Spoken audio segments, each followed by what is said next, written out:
I'm proud to say that I was born in Pike County. I bet there's not a back road I haven't driven down, or a country store I haven't stopped by at one point or another. I'm glad that this is our home and that Donna and I have been able to raise our 4 kids here. People ask me, "Chad, why are you running for county commissioner?" And I tell them, because I want my kids to be able to raise their children here as well.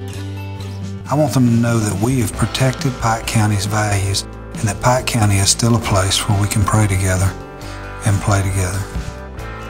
And that's why I'm running for all of our families, for all of our children, and for our way of life. I'm Chad Copeland, and I approve this message. Paid political advertisement by the committee to elect Chad Copeland, 131 County Road 4410, Brundage, Alabama.